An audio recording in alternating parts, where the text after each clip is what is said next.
We've all been taught that kindness is a virtue. Be kind, they say, because the world needs more compassion. But what if I told you that kindness, when given without boundaries, can sometimes lead to the exact opposite of what you expect?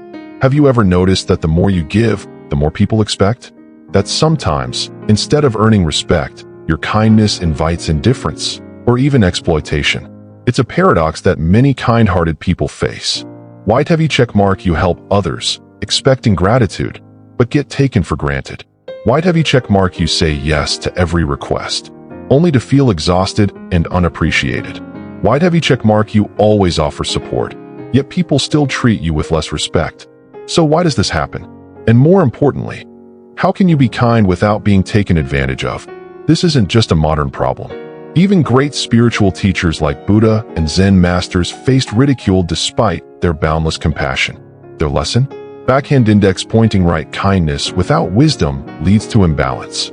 Today, we'll explore heavy checkmark, why kindness sometimes invites exploitation. Heavy checkmark, the mistake many kind people make without realizing it. Heavy checkmark, how to be kind while earning respect, not losing it. To understand this, let's start with a story from an ancient monastery. A story about a disciple who learned this lesson the hard way. In a peaceful monastery, there was a young disciple who prided himself on being kind. He believed that the true essence of compassion was to serve others endlessly, to never refuse a request, and to always put others before himself. Every day, he would go out of his way to help his fellow monks. If someone needed help carrying something, he would rush to assist. If another monk was struggling with a task, he would finish it for them. If someone was hungry, he would give away his own meal without hesitation. At first, his kindness was celebrated. The other monks spoke highly of him, calling him selfless and noble. He felt fulfilled, believing he was truly living the path of compassion. But over time, things started to change. The same monks who once praised his generosity began to take him for granted.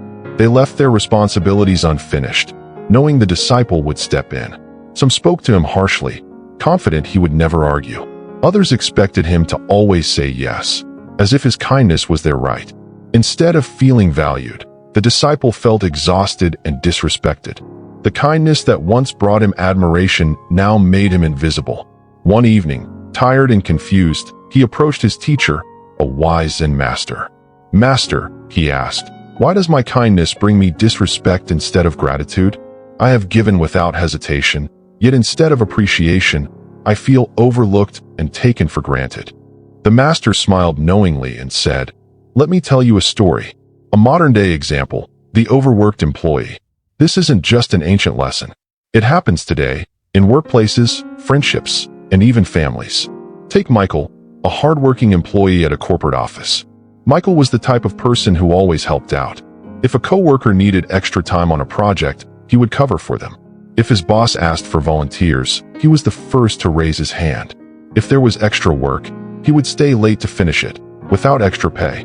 At first, his boss and colleagues admired his dedication. They called him a team player. But over time, something shifted. His kindness, instead of being appreciated, became expected. His coworkers started handing off their work to him, assuming he'd do it. His boss piled on extra tasks without even asking. And when Michael finally said no, people acted offended, as if he had done something wrong. Michael realized that his kindness had set a dangerous precedent. By never setting boundaries, he had unknowingly trained people to take advantage of him. Both the disciple in the monastery and Michael in the office made the same mistake. White heavy checkmark, they believed giving endlessly would earn them respect. White heavy checkmark, they assumed people would naturally reciprocate their kindness. Cross mark, but instead, their kindness became an expectation, not an act of generosity. Here's the hard truth. Kindness without boundaries doesn't inspire respect, it invites exploitation. But what should they have done differently? And how can you practice kindness without being taken for granted? Stay with me, because in the next part, we'll uncover heavy checkmark, the secret to setting boundaries while staying compassionate. Heavy checkmark, how kindness, when balanced with strength, commands respect. Heavy checkmark, a powerful lesson from Zen philosophy that will change the way you approach kindness forever. The Zen master looked at the troubled disciple and said, "Kindness, without wisdom, is like a river without banks. It may flow endlessly, but without direction, it will flood and lose its power. The disciple listened intently as the master continued his story. The tale of the river and the forest. There was once a river, the master said, that flowed generously through a great forest. It offered its water freely, quenching the thirst of animals, nourishing the trees, and providing life to the entire land. At first, all was well. The animals drank gratefully, the trees grew tall, and travelers found rest by its side. But as time passed, something changed. The animals became careless, trampling the riverbanks and muddying its waters. The travelers, instead of cherishing the river, dumped waste into it. The trees grew greedy, extending their roots deeper, drawing more than they needed. The river, once pure and strong, became polluted and weak. One day, the river asked the forest, "Why do you mistreat me? I have given freely, yet I am being destroyed." The forest replied, "Because you never set boundaries. You gave without limit, so we assumed you had none." The master paused and looked at the disciple. "The river's mistake," he said, "was not in giving, but in failing to protect itself. True kindness does not mean endless giving. It means knowing when to flow and when to withhold." The disciple sat in deep thought. He now understood why his endless generosity had led to disrespect, not gratitude. But the question remained, how do you balance kindness with strength? The master continued, "In life, there are two forces. Heavy checkmark yin, softness, kindness, and compassion. Heavy checkmark yang, strength, firmness, and boundaries. Both are essential.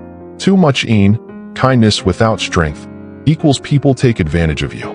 Too much yang, strength without kindness, equals people fear or resent you. The secret is balance. A river flows, but it also has banks. A tree bends, but it does not break. A truly kind person knows when to give, but also when to say no. Take Linda, a single mother. She loved her son deeply and wanted to give him everything she never had. Whenever he asked for money, she gave it to him, without question. Whenever he made a mistake, she cleaned up the mess.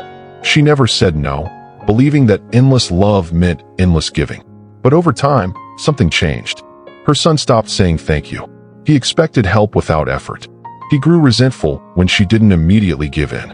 Linda realized that her kindness, though filled with love, had unintentionally created entitlement, not gratitude. Like the river in the master's story, she had given without boundaries, and as a result, her son had come to expect everything, without appreciating anything. She needed to set limits not out of selfishness, but out of love, to teach her son responsibility and respect. The disciple asked, "Master, how do I find this balance? How can I be kind without being taken for granted?" The master smiled. "Before you act, ask yourself these three questions." Backhand index pointing right 1. Is my kindness coming from strength or from fear? Are you giving because you truly want to? Or are you giving because you fear rejection or conflict? Heavy checkmark true kindness is a choice, not an obligation. Backhand index pointing right 2. Is my kindness empowering others or enabling them? Are you helping because it creates real value? Or are you helping because you feel guilty saying no? Heavy checkmark healthy kindness helps others grow. Unhealthy kindness creates dependency. Backhand index pointing right 3. Am I treating myself with the same kindness I give others? Would you respect someone who always says yes, no matter what? If not, why would others respect you for it? Heavy checkmark true kindness starts with self-respect. The disciple finally understood. He had mistaken kindness for self-sacrifice. He had given endlessly, believing it was the right thing to do, when in reality, true compassion requires wisdom and strength. The next day, the master gave the disciple a challenge. Go into the village, he said, and offer help where needed. But this time, be mindful. Watch how people respond. Observe how you feel, and return to tell me what you learned. The disciple obeyed. At first, he helped as he always did, saying yes to every request. But soon, he noticed a pattern. Some people accepted his help with gratitude. Others demanded more, treating his kindness as their right. Then, he remembered his master's words. When someone made an unreasonable demand, he politely but firmly said, "No, I cannot do that." And to his surprise, something unexpected happened. Some people respected him more. They no longer saw him as a servant, but as an equal. Those who had exploited him grew angry, not because he wronged them, but because they lost control over him. That day, the disciple learned one of life's greatest lessons. Heavy checkmark kindness, without boundaries, leads to exploitation. Heavy checkmark kindness, with strength, commands respect. He returned to his master and bowed deeply. "Master," he said, "I understand now. To be truly kind, I must also be strong."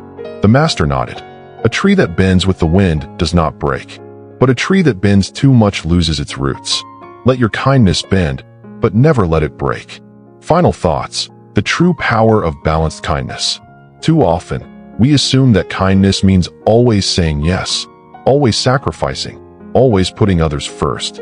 But true kindness is not about pleasing others at your own expense. It is about offering your compassion while standing firm in your worth. Heavy checkmark: set boundaries. It's not selfish, it's self-respect. Heavy checkmark: give wisely. Not all kindness uplifts. Some creates dependency. Heavy checkmark: remember, kindness should inspire respect, not pity. And most importantly, you don't have to choose between being kind and being strong. True kindness is both. Fire, what do you think? Have you ever experienced kindness being mistaken for weakness? Share your thoughts in the comments. Backhand index pointing right, like, subscribe, and hit the notification bell for more content on wisdom, life lessons, and personal growth.